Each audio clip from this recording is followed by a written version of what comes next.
삼성전자 투자자 여러분 반갑습니다. 오늘 삼성전자 이야기는 그냥 주가가 올랐다 내렸다로만 보면 너무 아깝습니다. 이번에 정말 중요한 장면이 하나 나왔어요. 전영현 삼성전자 반도체 수장이 젠슨 황 엔비디아 CEO를 만났습니다. 그런데 이 만남을 그냥 두 사람이 만났구나 이 정도로 보면 안 됩니다. 삼성전자 주주분들이라면 여기서 한번 멈춰서 봐야 해요. 왜냐하면 지금 삼성전자에게 필요한 건 단순한 뉴스 한 줄이 아니라 시장 인식을 바꿀 수 있는 장면이거든요.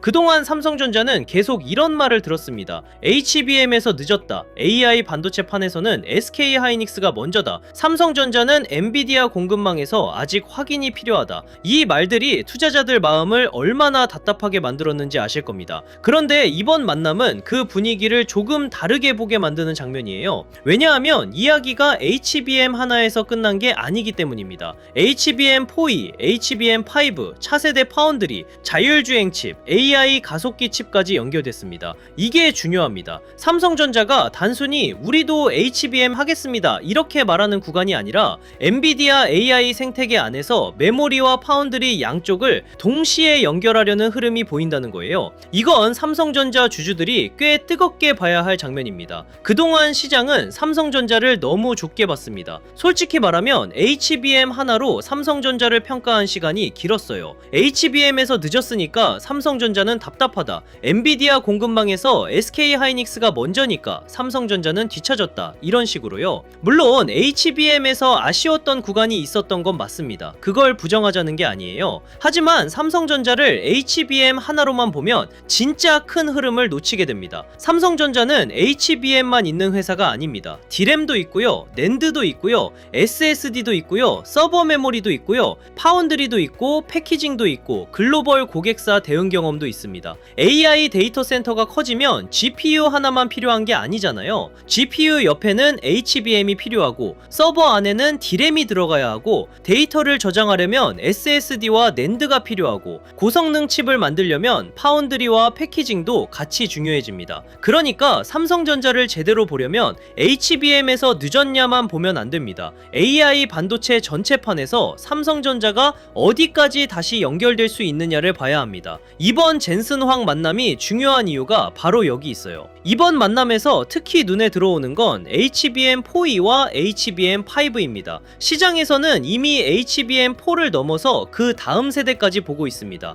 AI 반도체는 속도가 너무 빠릅니다. 오늘 좋았던 제품이 내일도 계속 중심이 되는 게 아니에요. 엔비디아가 더 강한 GPU를 내놓으면 그 옆에 붙는 메모리도 더 빨라져야 하고 전력 효율도 좋아져야 하고 발열도 잡아야 하고 공급도 안정적으로 맞춰야 합니다. 그러니까 HBM 시장은 한 번 납품했다고 끝나는 시장이 아닙니다. 다음 세대, 그 다음 세대, 또 그 다음 세대까지 같이 가야 하는 시장입니다. 여기서 삼성전자가 HBM4E와 HBM5 협력 이야기를 꺼냈다는 건 단순히 지금 제품 하나를 팔겠다는 의미가 아닙니다. 장기적으로 엔비디아와 같이 가는 그림을 만들고 싶다는 뜻으로 볼 수 있어요. 이건 투자자 입장에서 굉장히 중요합니다. 삼성전자가 HBM에서 늦었다는 말은 많이 들었지만 시장이 진짜 다시 평가하는 순간은 삼성전자가 다음 세대에서는 같이 갈 수 있겠는데? 이 생각이 들어올 때거든요. 그리고 이번에 파운드리 이야기가 같이 나온 것도 큽니다. 삼성전자를 메모리 회사로만 보면 이번 뉴스의 절반만 보는 겁니다. 젠슨 황과 삼성전자가 차세대 파운드리 협력까지 이야기했다는 건 삼성전자가 단순 메모리 공급자에 머물지 않고 AI 칩을 직접 만들어주는 생산 파트너로도 다시 연결될 수 있다는 뜻입니다.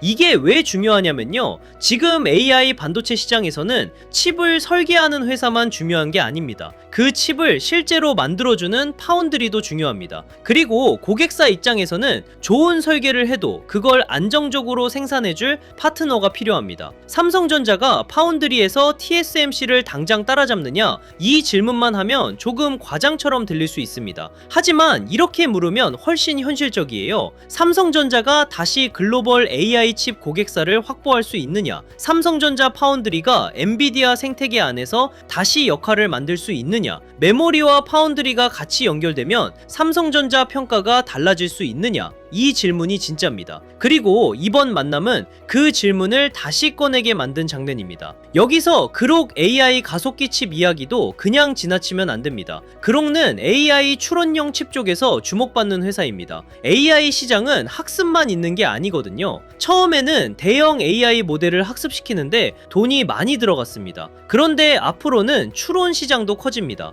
우리가 AI 서비스를 계속 쓰려면 질문을 받고 답을 만들고 이미지를 만들고 코드를 만들고 영상까지 처리해야 합니다. 이 과정이 추론입니다. 그러니까 AI가 실제 생활과 산업에 더 깊게 들어갈수록 추론용 칩 수요도 커질 수밖에 없습니다. 삼성전자가 이런 AI 가속기 칩 생산과 연결된다는 건 단순히 칩 하나 만든다는 의미가 아닙니다. AI 시장의 다음 단계와도 연결될 수 있다는 뜻입니다. 그리고 자율주행 칩 이야기도 마찬가지예요. 자율주행, 로봇, AI 공장, 데이터 센터, 이 모든 영역이 결국 고성능 반도체를 필요로 합니다. 삼성전자가 여기서 메모리만 공급하는 게 아니라 칩 생산 파트너로까지 연결된다면 시장에서는 삼성전자를 다시 다르게 볼 수밖에 없습니다. 삼성전자 주주분들이 이번 뉴스를 보면서 가장 크게 봐야 할 건 이겁니다. 삼성전자가 다시 엔비디아와 대화의 중심에 들어왔다는 점입니다. 물론 아직 모든 게 끝난 건 아닙니다. 이 만남 하나로 이제 삼성전자 무조건 갑니다 이렇게 말하면 안 됩니다. 하지만 방향이 중요합니다. 시장은 항상 방향을 먼저 봅니다. 그동안 시장은 삼성전자를 보면서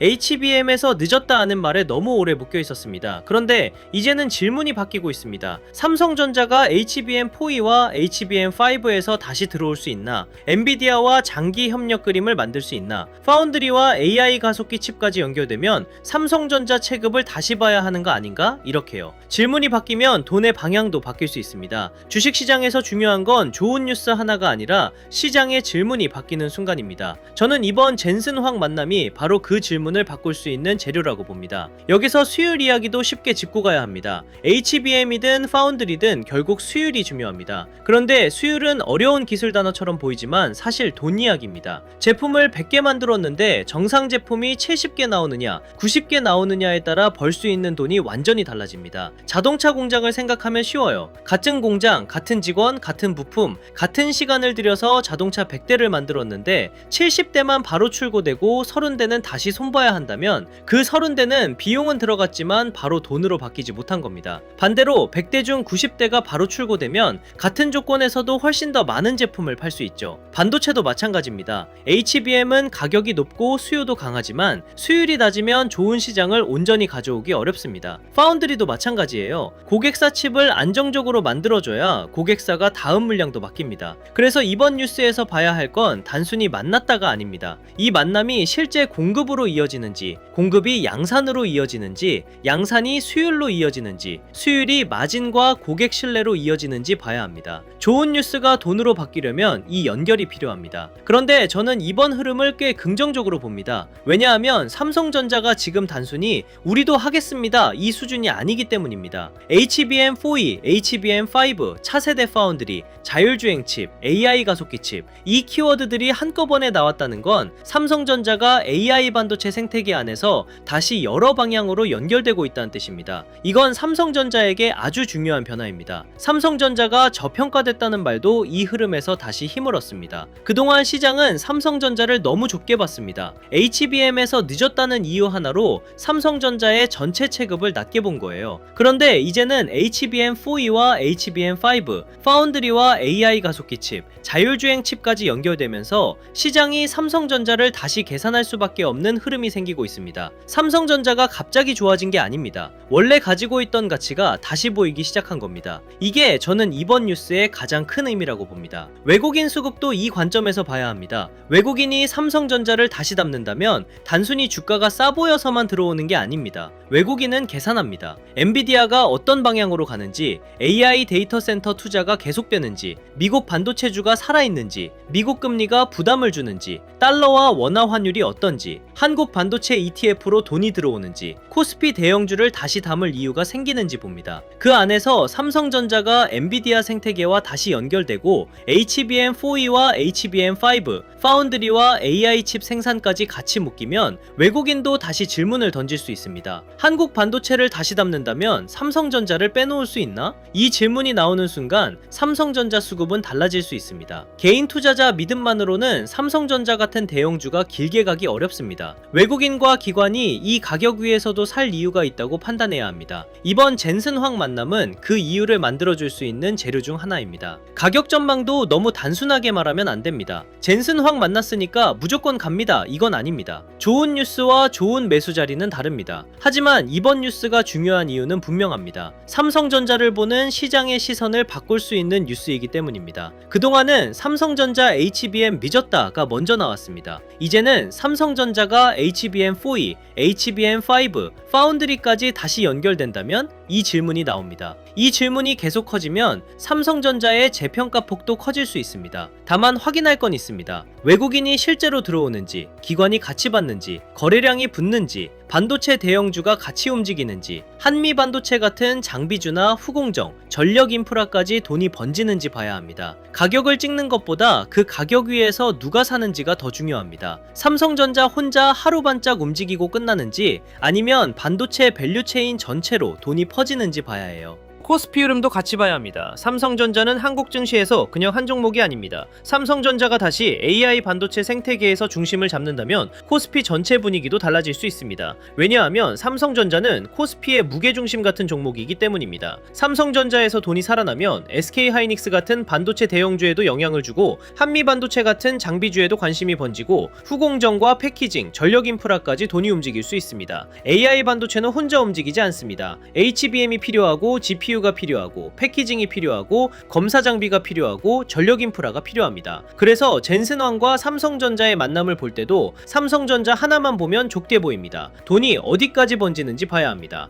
지수는 결과입니다. 중요한 건 돈의 이동 경로입니다. 삼성전자에서 시작된 기대가 반도체 대형주, 장비, 후공정, 전력 인프라로 이어지는지 봐야 합니다. 보유자 입장에서는 이번 뉴스가 꽤 반가울 겁니다. 오랫동안 삼성전자는 좋은 회사인 건 알겠는데 시장에서 답답하게 평가받는 시간이 길었잖아요. HBM 이야기가 나오면 늘 SK하이닉스가 먼저였고 삼성전자는 계속 확인받는 입장이었습니다. 그런데 이제는 조금 다르게 볼 수 있습니다. 삼성전자가 엔비디아와 다시 큰 그림을 이야기하고 있고 HBM4E와 HBM5 장기 협력까지 언급되고 있고 파운드리와 AI 가속기 칩까지 연결되고 있습니다. 이건 단순 호재 하나가 아닙니다. 삼성전자를 다시 AI 반도체 판 안에서 보게 만드는 흐름입니다. 보유자는 여기서 너무 조급해하지 말고 이 흐름이 실제 숫자로 이어지는지 봐야 합니다. HBM 공급, 수율, 고객사 검증, 파운드리 물량, 외국인 수급 이 5가지가 중요합니다. 하지만 적어도 지금은 삼성전자는 AI 반도체에서 완전히 밀렸다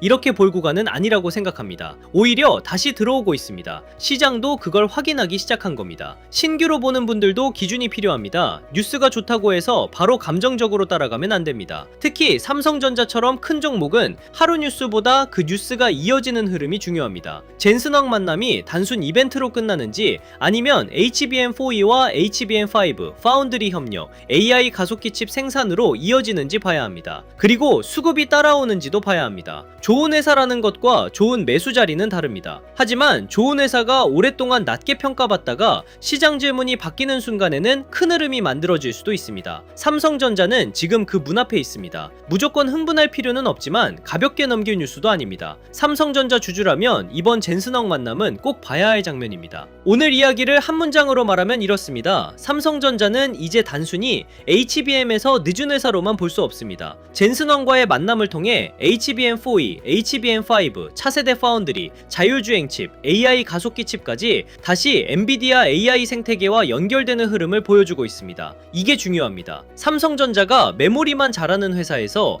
AI 반도체 전체판에 다시 들어가는 회사로 보이기 시작하면 시장의 평가도 달라질 수 있습니다. 삼성전자가 저평가됐다는 이야기도 이제 조금 더 힘을 얻을 수 있습니다. 시장이 삼성전자를 너무 좁게 봤다면 이제는 다시 넓게 봐야 할 때가 온 겁니다. 그리고 이런 흐름에서는 자료도 단순히 종목 하나를 찍어주는 방식이면 부족합니다. 젠슨황 만남이 삼성전자에서 끝나는지 아니면 반도체 밸류체인 전체로 돈이 번지는지 같이 봐야 합니다. 삼성전자 HBM4E와 HBM5 기대가 SK하이닉스 같은 반도체 대형주로 반도체주로 같이 이어지는지, 한미반도체나 HPSP 같은 장비주로 번지는지, 니노공업, ISC 같은 후공정 쪽으로 움직이는지, 전력 인프라까지 확산되는지 봐야 합니다. 그래서 이번에 함께 정리한 자료도 단순히 삼성전자가 오른다, 내린다를 보는 자료가 아닙니다. 삼성전자 이후, 그리고 AI 반도체 시대 이후 돈의 길목을 보는 자료예요. 이번에 함께 정리한 자료 제목은 코스피 2만의 시대, 돈의 흐름을 읽는 법입니다. 이 자료는 삼성전자 하나만 보는 게 아니라 삼성전자 이후 시장의 돈이 어디로 움직이는지 이북 형태로 차근차근 학습할 수 있게 정리한 자료입니다. 코스피 시대 흐름 정리 자료부터 AI 주식 보조 지표 템플릿, 지표 사용 설명서, 시장 모니터링 대시보드, AI 종목 스크리닝 리스트, 투자 체크리스트와 원칙 카드, 섹터 테마 분석 자료, 실전 매매 기록 템플릿까지 함께 담아뒀습니다. 특히 실명 관찰 종목 41개는 삼성전자 이후 돈이 이동할 수 있는 후보들을 정리해둔 겁니다. 이건 무조건 사라는 자료가 아닙니다. 돈이 지나갈 수 있는 길목을 미리 확인하는 용도로 보시면 됩니다. 섹터 7개도 같이 정리해뒀습니다. 반도체 대형주, 전력인프라, 반도체 장비 소부장, 후공정 패키징, 증권 금융, 자동차 자율주행, 저평가 대형주, 이렇게 돈이 이동할 수 있는 흐름별로 나눠서 볼 수 있게 만든 자료입니다. 그리고 타점 기준 4개도 중요합니다. 좋은 종목인 건 알겠는데 지금 들어가도 되는지, 기다려야 하는지, 이미 늦은 자리인지 구분하기 어렵잖아요. 그래서 돌파, 눌림, 회복, 과열 회피, 이 4가지 기준으로 보게 정리했습니다. 마지막으로 매매전 체크 10가지도 넣어뒀습니다. 내가 뉴스에 끌려 들어가는 건 아닌지, 이미 너무 오른 자리는 아닌지, 거래량이 붙고 있는지, 외국인이나 기관 수급이 들어오는지, 섹터 전체로 돈이 번지고 있는지, 손절이나 비중 축소 기준이 있는지, 한 번에 비중을 너무 크게 넣는 건 아닌지, 분할 진입 계획이 있는지, 내 투자 기간이 단기인지 중장기인지, 나중에 복귀할 수 있는 매매인지, 이걸 한 번만 체크해도 오늘 같은 큰 뉴스가 나왔을 때 감정으로 따라가는 매매를 줄이는데 도움이 됩니다. 자료 받아보고 싶으신 분들은 기존처럼 구독과 좋아요 눌러주시고요. 댓글창에 구독 완료라고 남겨주시면 됩니다. 그리고 영상 아래 더보기란이나 고정 댓글에 있는 파란색 링크로 들어가시면 원하시는 자료에 맞게 신청하실 수 있게 남겨두겠습니다. 그리고 마지막으로 하나만 짧게 말씀드릴게요. 댓글 중에 이런 말씀을 주신 분들이 있었어요. 내용 좋은 건 알겠는데 직장 생활하면서 이걸 매일 다 확인하기는 어렵다. 맞습니다. 삼성전자 하나만 봐도 미국 반도체, 엔비디아, 외국인 수급, 환율, 코스피, 관련주 흐름까지 같이 봐야 하잖아요. 이걸 매일 전부 챙기는 건 솔직히 쉽지 않습니다. 그래서 이런 분들을 위해 자료를 조금 더 편하게 확인하실 수 있는 공간도 따로 준비하고 있습니다. 화면에 보이는 것처럼 반도체 대형주, 장비 소부장, 후공정 패키징, 전력인프라, 매매전 체크리스트, 지표 사용 설명서 같은 자료들을 한 곳에서 보기 쉽게 정리해드리려는 흐름이에요. 다만 오해는 안 하셨으면 좋겠습니다. 매수, 매도 찍어주는 리딩방이 아니고요. 수익을 보장하는 방도 아닙니다. 영상에서 말씀드린 자료와 삼성전자 대응 기준, 반도체 섹터 흐름, 장중 체크 포인트를 조금 더 편하게 모아보실 수 있게 준비하는 자료방에 가깝습니다. 이 부분도 필요하신 분들은 방금 말씀드린 자료 신청과 같은 방식으로 신청해주시면 됩니다. 구독과 좋아요 눌러주시고 댓글에 구독 완료 남겨주신 다음 설명란이나 고정 댓글에 있는 파란색 링크로 신청해주시면 자료와 함께 소통방 링크도 순차적으로 안내드리겠습니다. 혼자서 매일 시장을 다 챙기기 어려우셨던 분들은 편하신 방법으로 도움받아 보시면 좋겠습니다. 오늘 이야기를 마지막으로 묶어보면요. 삼성전자에게 이번 젠슨 황 만남은 그냥 좋은 분위기 뉴스 하나가 아닙니다. HBM4E와 HBM5, 차세대 파운드리, 자율주행 칩, AI 가속기 칩까지 삼성전자가 다시 엔비디아 AI 생태계 안으로 들어가는 흐름을 보여주는 장면입니다. 그동안 시장은 삼성전자를 HBM에서 늦은 회사로만 봤습니다. 하지만 이제는 조금 다르게 봐야 합니다. 삼성전자는 메모리만 있는 회사가 아니고 파운드리와 패키징, AI 칩 생산까지 연결될 수 있는 회사입니다. 이번 흐름이 실제 공급과 양산, 수율, 실적, 수급으로 이어진다면 삼성전자는 다시 평가받을 수 있습니다. 오늘 영상은 여기서 마치고요. 다음 영상에서는 삼성전자가 젠슨 황 만남 이후 HBM4E, HBM5, 파운드리 협력에서 어떤 신호를 보여줘야 진짜 재평가로 이어질 수 있는지 더 자세하게 짚어드리겠습니다. 끝까지 시청해주셔서 감사합니다.